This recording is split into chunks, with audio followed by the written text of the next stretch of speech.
চট্টগ্রামের new market এলাকায় আন্দোলনকারীদের সঙ্গে পুলিশ এবং আওয়ামী লীগ ও এর অঙ্গ সংগঠনের নেতাকর্মীদের মধ্যকার সংঘর্ষে গুলিবিদ্ধ হয়ে আহত ২০ জন চট্টগ্রাম মেডিকেল কলেজ হাসপাতালে ভর্তি হয়েছেন। আজ রোববার দুপুরে এ ঘটনা ঘটে।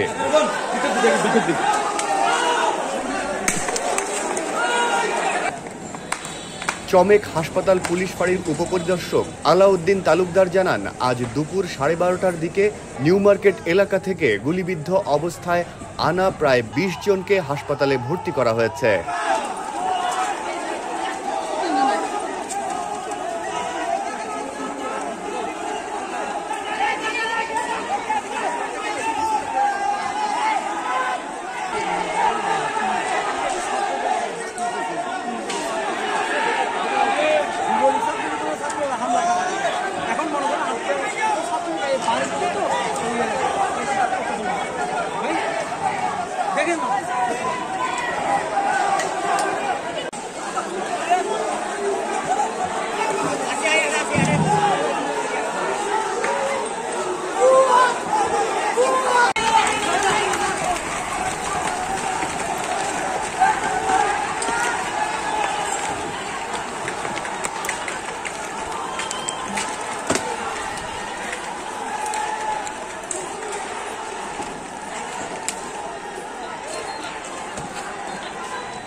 চট্টগ্রামের নিউ মার্কেট এলাকায় বৈষম্য বিরোধী ছাত্র আন্দোলন ও বাংলাদেশ আওয়ামী লীগ একই সময়ে কর্মসূচি পালনের চেষ্টা করায় সেখানে উভয় পক্ষের মধ্যে ধাওয়া পাল্টা ধাওয়ার ঘটনা ঘটে।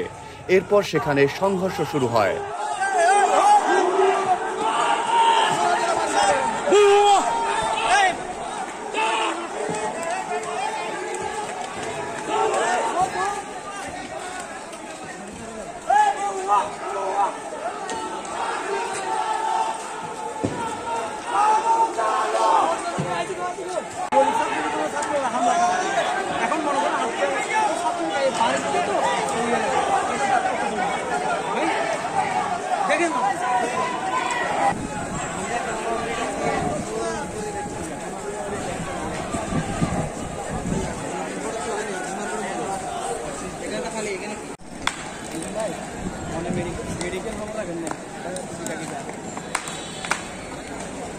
মেডিকেল